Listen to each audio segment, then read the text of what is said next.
This is a true crime podcast. It contains adult themes and content and may not be suitable for all listeners. Listener discretion is advised. You lost all constitutional rights the moment you walked through that door. When the judge sat down there, I sentenced you to 10 years at the Idaho State Penitentiary. You walked in that door, you was a number. And the inmates understood that. If you're out there and live past the period of being here, just lay down and do it. Those inmates that were here in the institution during an execution, it had an impression on them that maybe was still with them to some extent. Maybe they don't think about it anymore, but it had an impression on them, I'm sure. They wouldn't let me out until I get back to stuff. 7 months later, I give it back to them. That was one of the problems we ran into. You had 5 or 6 guys that were sitting in a place, smoking and joking and drinking coffee.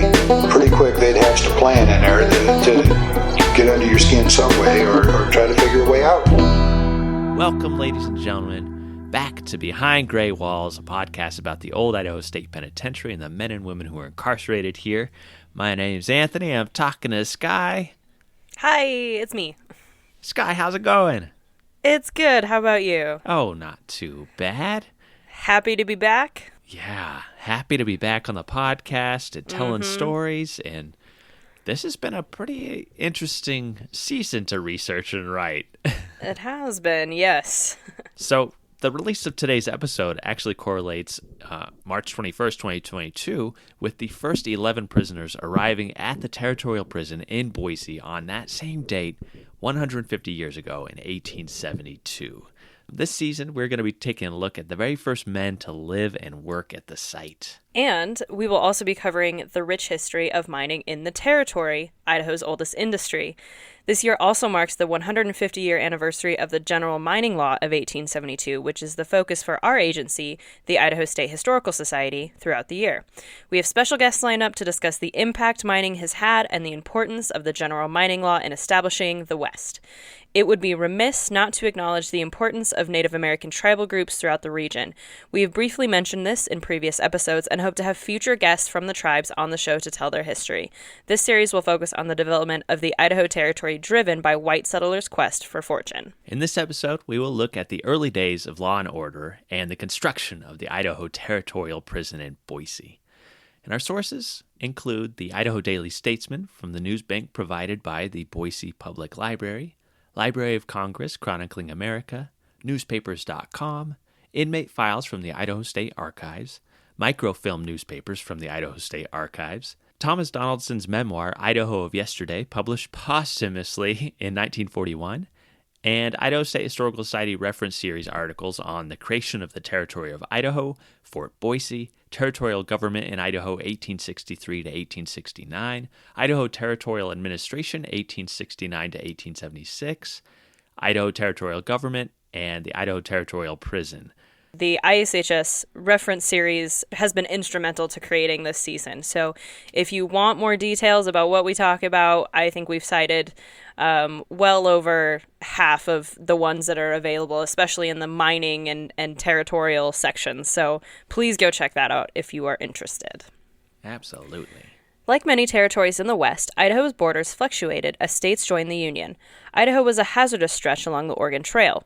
From 1848 to 1853, what we now know as Idaho was part of the vast Oregon Territory. In 1853, it was divided between the Washington and Oregon territories throughout the decade. On February 14, 1859, Oregon's borders were defined as it entered the United States as the 33rd state in the Union. Idaho was then reabsorbed into the Washington Territory. The region was not expected to be settled by white settlers outside of fur trappers and mountain men for another 50 years, but that changed on September 30th, 1860. Gold was discovered on the Clearwater River by a man named Elias Davidson Pierce and his team. Pierce was considered a bit of a man of mystery, according to newspaper articles about him. University of Idaho historian Cornelius Brosnan looked into Elias Pierce's background in the 1920s and found that Elias was born in the eastern United States and flocked to California in search of gold after the 1849 gold rush. Failing to turn up anything, he headed north to British Columbia before heading to the Washington Territory and making the Clearwater River discovery. He supposedly died in Pennville, Indiana in 1897. Regardless, his team's discovery ushered in a mining rush as nearly 10,000 miners flocked to the area within a year. A town, aptly named Pierce, was established and became the county seat of Clearwater County. Today, the oldest federal building in the state, the Pierce Courthouse, constructed in 1862, still stands in Pierce and is maintained by the Idaho State Historical Society. Today, staff and volunteers that work at the J. Howard Bradbury Memorial Logging Museum operate the historic courthouse. You can learn about the history of logging and request a visit to the courthouse with them. For a geography reference, Pierce is east of Lewiston and Orofino and almost halfway between Lewiston, Idaho and Missoula, Montana.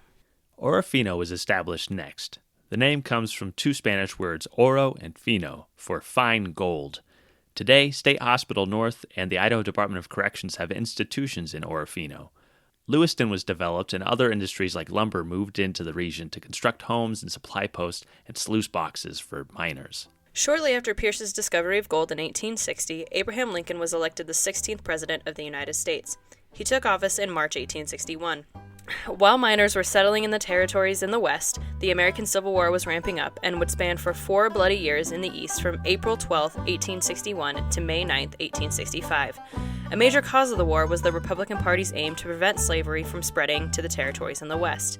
The region would remain a part of the Washington Territory until the Idaho Territory was established by President Lincoln on March 3, 1863. With the establishment of a territory came government, legislation, laws, and punishment.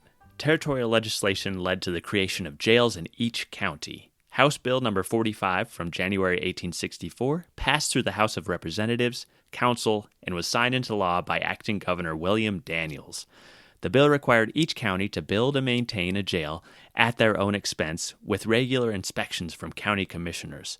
The sheriff of each county oversaw the jail and was responsible for providing adequate food, shelter, and medical assistance at a reasonable salary, quote, not exceeding $2 per day, end quote.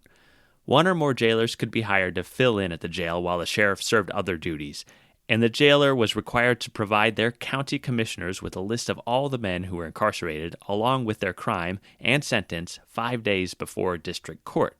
Failure to provide this list resulted in a fine between $20 and $50. United States federal prisoners could be housed in a territorial county jail for a charge of $5 per month from the federal government to hold them. Any prisoner unable to pay fines attached to their sentence could serve their time at a rate of $2 per day until their debt was paid. The sheriff could write the territorial governor to have a prisoner moved to another county jail or be pardoned entirely at the cost of the county.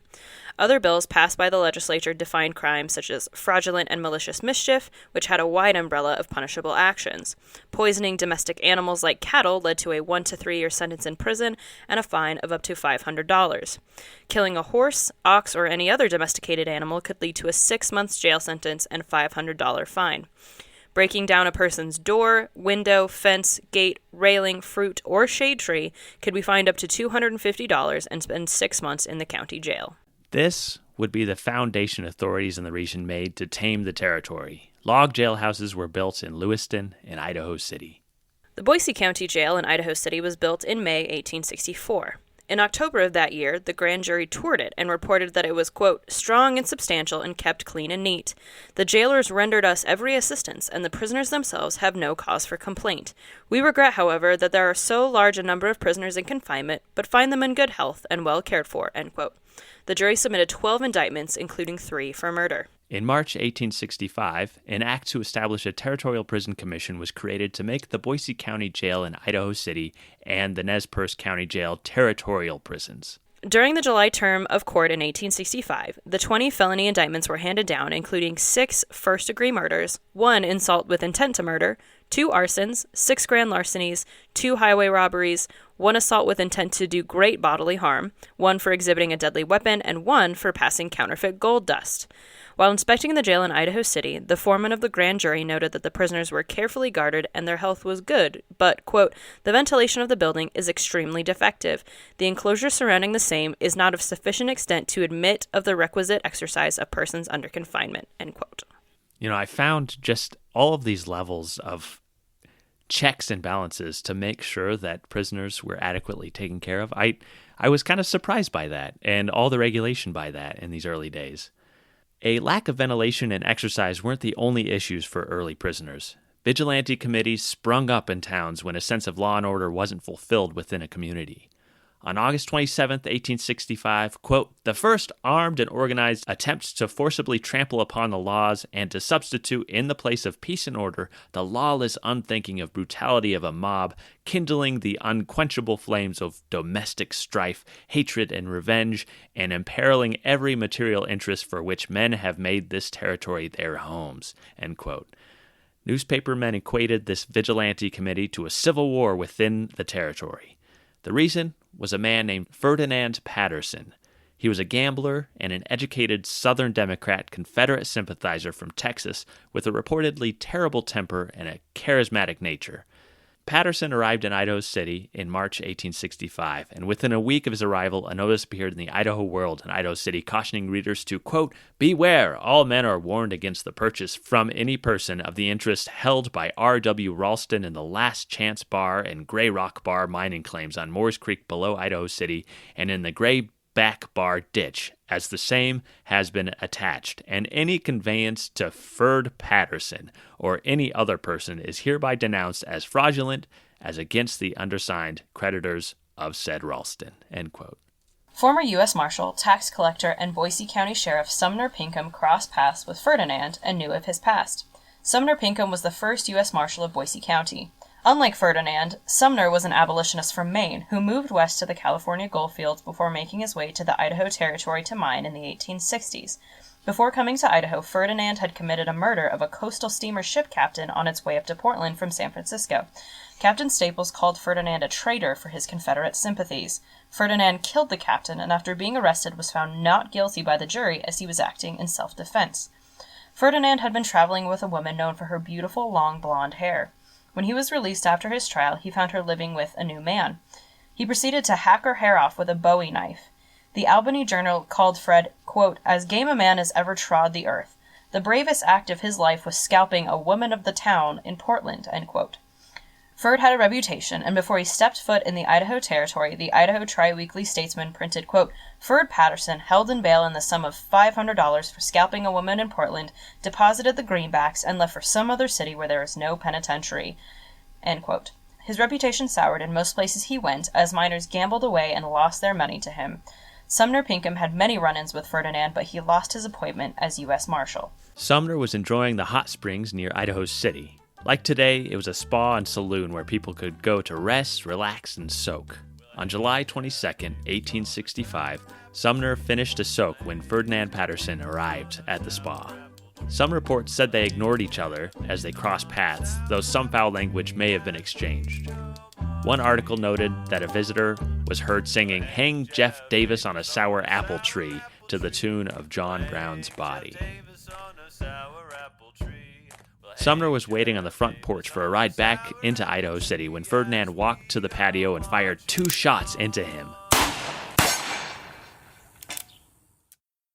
One newspaper described Sumner as a, quote, "fearless, outspoken Union man and abolitionist. Brave as a lion, he gave ruffian Patterson a fight after being twice wounded, but the odds were too heavy and poor Pinkham fell shot through the heart," end quote.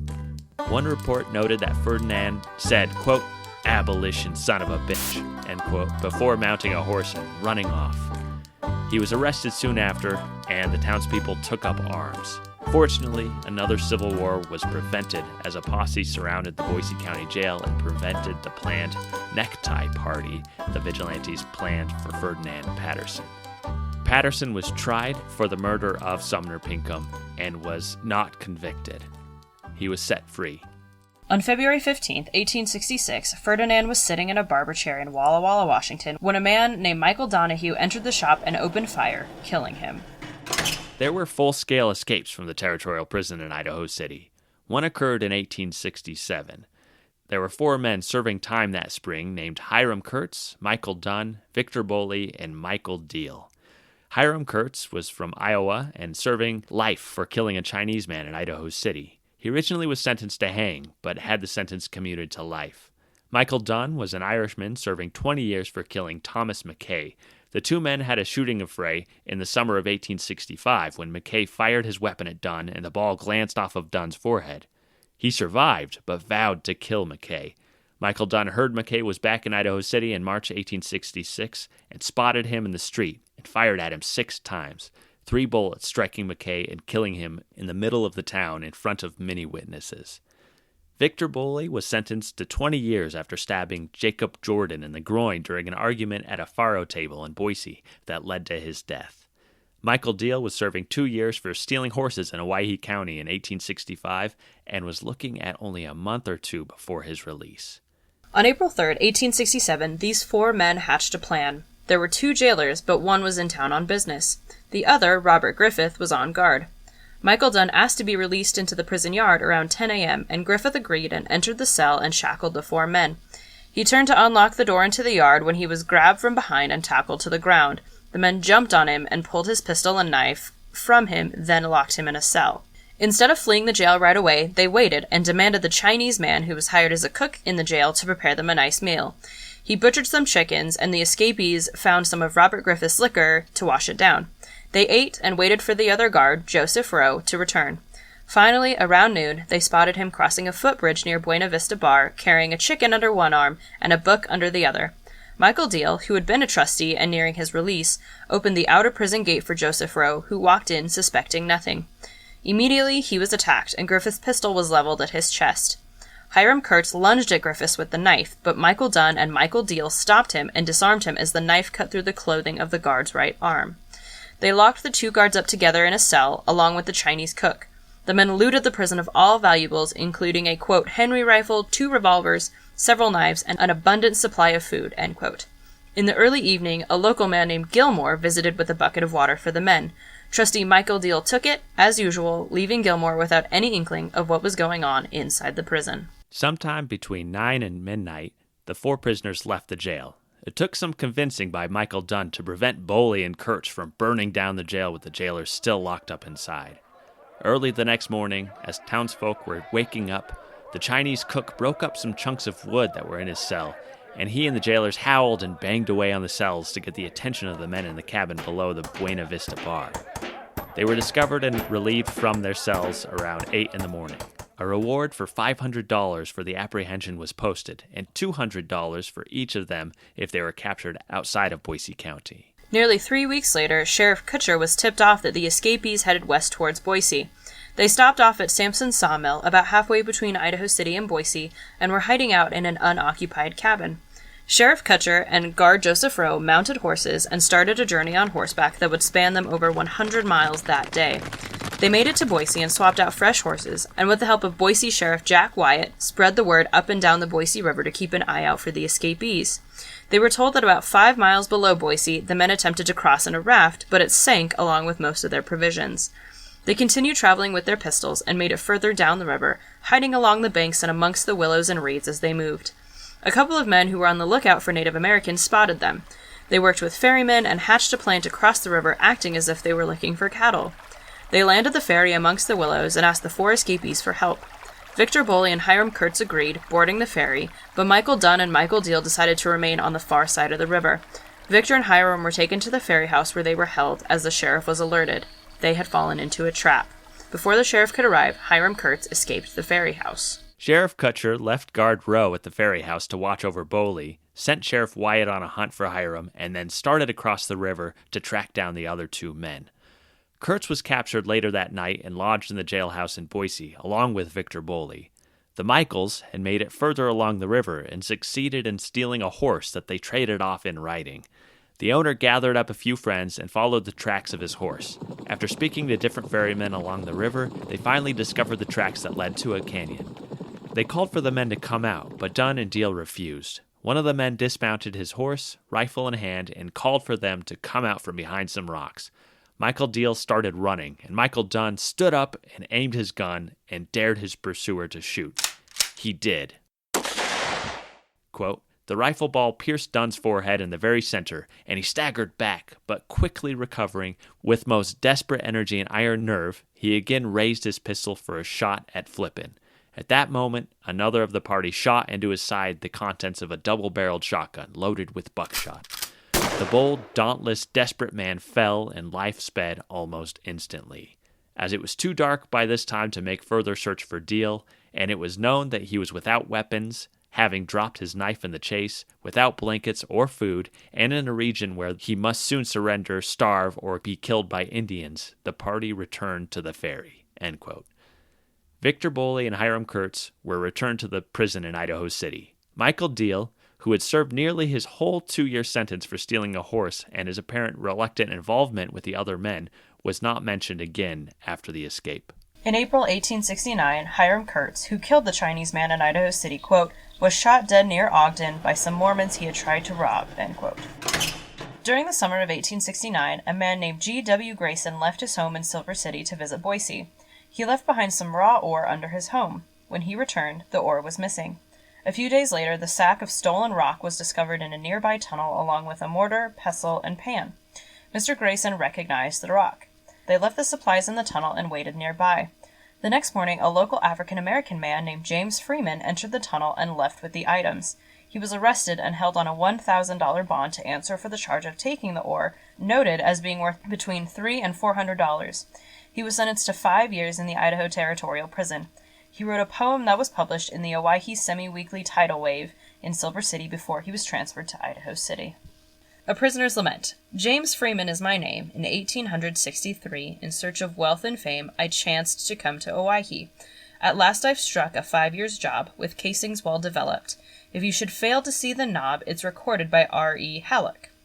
As I walked out one morning fair to view the fields Elysian, and take a breath of morning air, I spied a chap called Grayson. He said, "Young man, I found you out with that's not your own, and I'll reward your industry and furnish you a home." Moses Lyon and Van Slyke are 2 warm friends of mine, stuck closer than a brother Ike, till I was close confined. I think those gentlemen in luck, in splendid luck, I think, to earn a chip or 2 to buck, and something left to drink. At length to prison I was brought, bowed down with rattling chains. The idle crowd looked on, nor thought how terrible my pains. Now in this lonely cell I lie, with none to pity me, the thought that brings teardrops to my eye, the penitentiary. I will grow old in 5 long years, oh, that I were younger. My poor old mother, all my fears that she will die with hunger. While Mr. Grayson's lofty halls are furnished all to fashion, oh, it is hard to bat, 'tis true, that he has no compassion. Compassion, I know, the judge appears, his heart is turned to bone, to sentence me for 5 long years for stealing ore, a stone. If e'er I gain sweet liberty, of solemn vow I take, to cross Atlantic and Pacific, for Owyehean's sake. The Idaho World in Idaho City noted that he was brought to the prison on July 20th, 1869, and, quote, Mr. Freeman is, paradoxically speaking, not a free man any longer, end quote. No offense to him, but that wasn't the best poem ever. No. The newspaper in Idaho City kind of made fun of the Owyhee's tidal wave and said that he was the proper poet for such a newspaper. Mm-hmm. So the back and forth between newspapers is so fascinating in this time period. Right. He was African American, right? He was, yeah.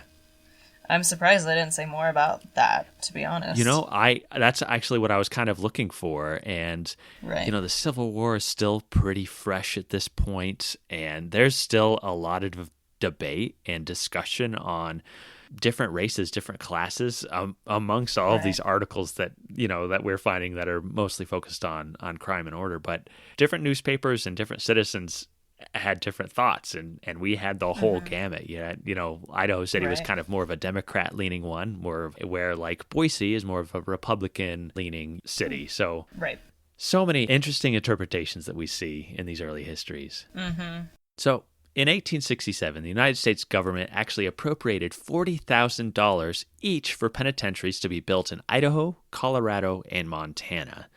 In 1868, a prison committee was established to develop the new prison. Right away, the debate on who should pay for the institution filled the newspapers. The Idaho Statesman noted on December 31st of that year, quote, "Shall the Territorial Treasury be fleeced to the tune of $30,000 during the next 2 years for the support of the prisoners, or will the Territory accept the appropriation of $40,000 from the government and place as soon as possible the prisoners in a position to support themselves, which can easily be done by placing them under contract to getting out rock for a permanent territorial prison," end quote. So this idea of hard labor for the benefit of the state was within the prison's focus right from the very beginning. Days later, in 1869, the committee selected the site. But, to their shock and dismay, when they returned to the area, a local citizen had actually built a temporary house on it, staking their claim. Quote, "We hardly thought it possible that a party resided in our midst so unprincipled as to attempt to speculate on a prison site to the detriment of not only the city, but the whole territory." End quote. Boise citizens were in an uproar.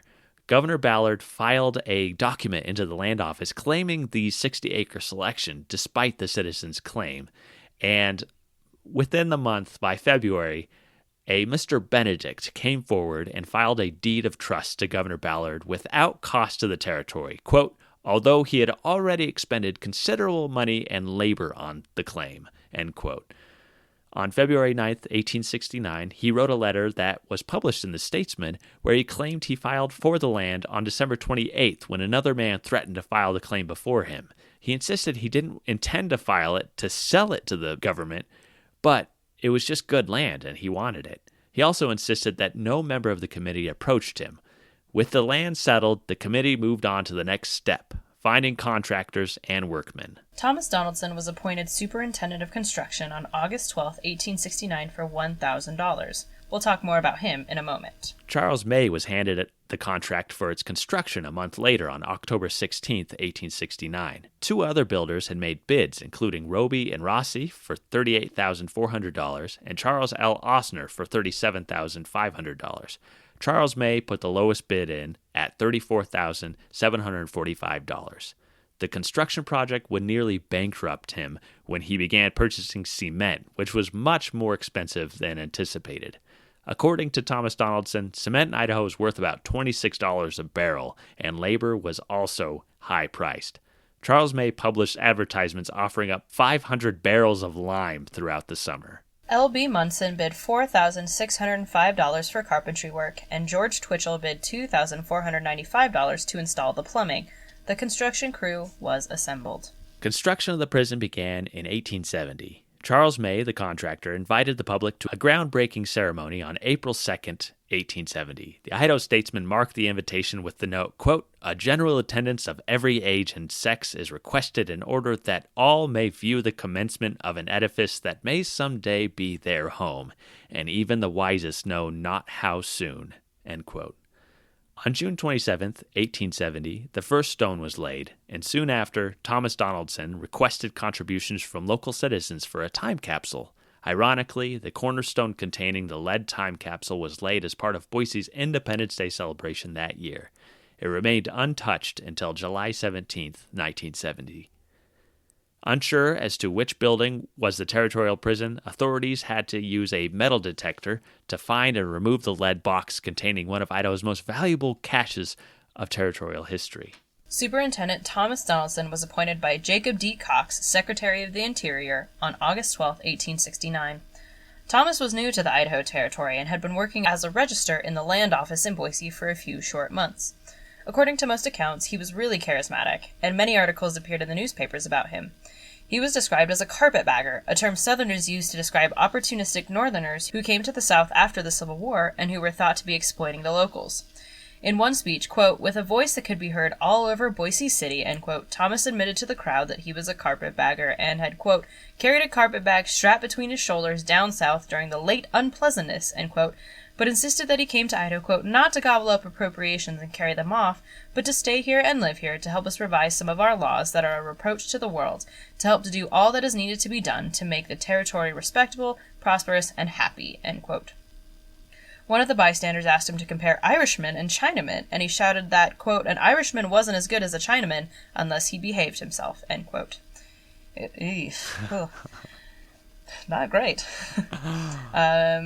It was less than a month after making this splash amongst the local authorities that Thomas was handed the contract to construct the prison. According to the newspaper, days after the appointment, quote, Donaldson did not expect the appointment, nor in fact had any idea that his name would be used in that connection.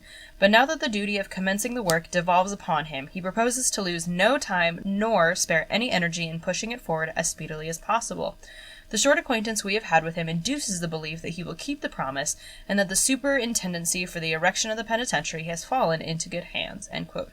It would take a whole episode to cover this man's life and contributions to the United States and our history, so we will just leave it there for now. Fortunately, he understood the importance of documenting his experiences. He wrote several books throughout his life, including a memoir before his death in the 1890s about his time in Territorial Idaho called Idaho of Yesterday.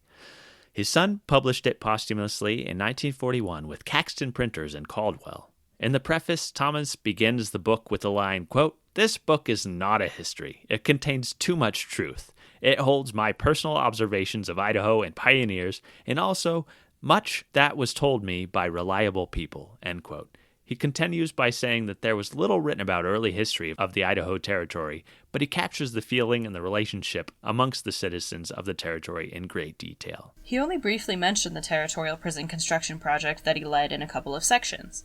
In a chapter about Idaho's population makeup, he noted that the men constructing the penitentiary were paid from $4 to $6 a day, half as much as the workmen who constructed Fort Boise in 1863, who were paid $8 a day in gold.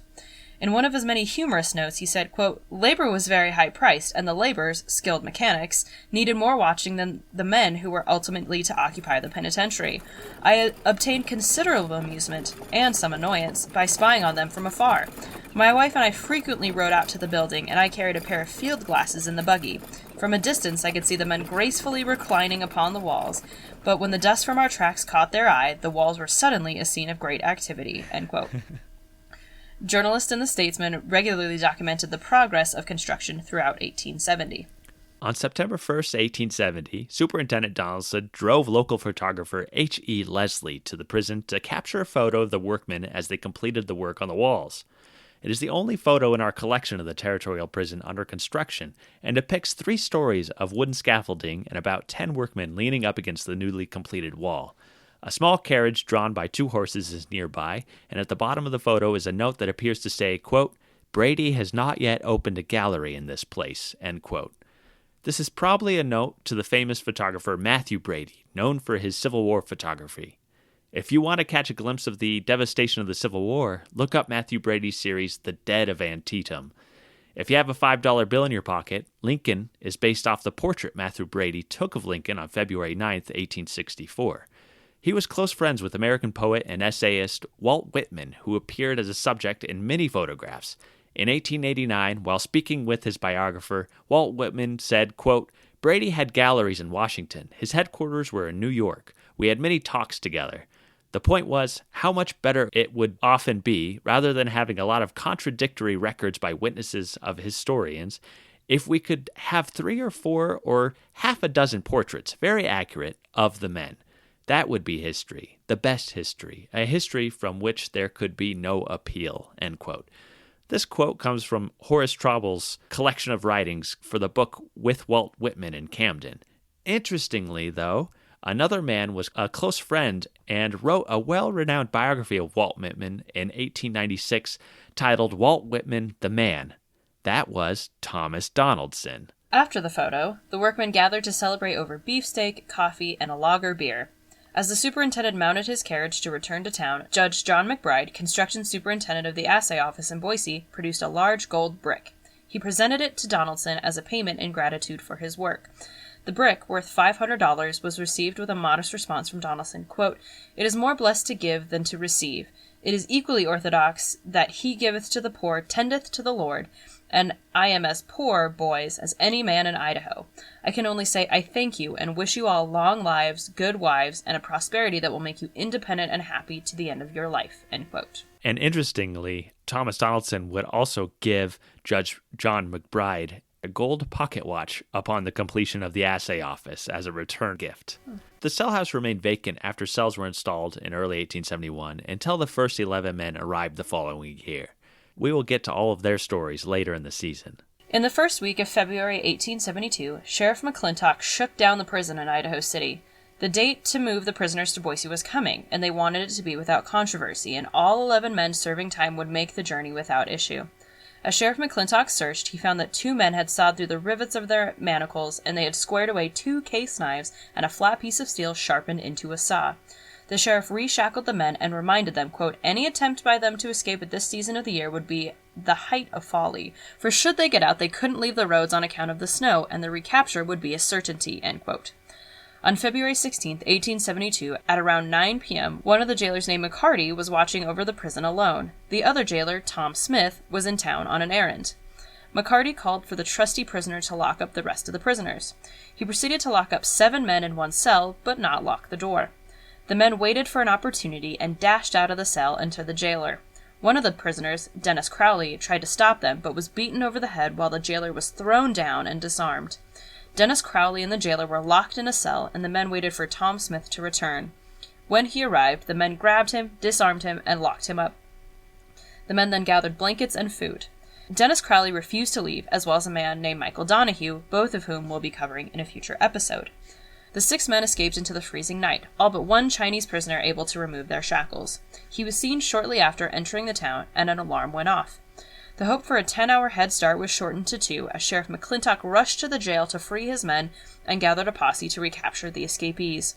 Within days, all of the men were recaptured.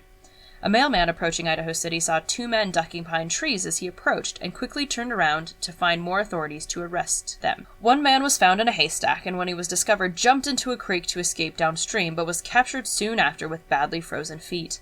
The last man was recaptured about 7 miles below town after flashing a 6-shooter. Quote, a few shots from a Henry rifle, 1 ball inflicting a slight flesh wound, brought him to terms, and he was brought back to the prison. We don't blame prisoners for escaping if they get a chance. Anybody sentenced to the penitentiary would do the same, but it was certainly a foolhardy undertaking to try to get away at this season of the year, end quote. In an article in the Idaho Statesman, it was noted that the men attempted to escape because escaping from the new Boise Territorial Prison would be much more difficult. Governor Bennett signed a contract with the United States Marshal Joseph Pinkham to hand over territorial prisoners into his protection. The contract included the requirement for the territory to pay the United States $7 per week to cover board, clothing, and medical attention for each prisoner, and no other expenses. The fee would be paid monthly. Marshal Pinkham planned to develop a system of work for the men when they arrived in Boise. Finally, on March 21, 1872, the 11 prisoners were shackled and transferred from Idaho City to Boise in T.V. Matthews stage line under guard of Sheriff McClintock and 3 or 4 armed guards. No issues arose during the journey. The 11 men were named Ah Hood, Charles LaDuke, On Gao, Dennis Crowley, Jacob Drake, Michael Donahue, Al Priest, John Black, John Thomas, Ah Shock, and William Scott. We will cover all of these men in the upcoming episodes, so stay tuned, and remember, do your own time. Do your own number.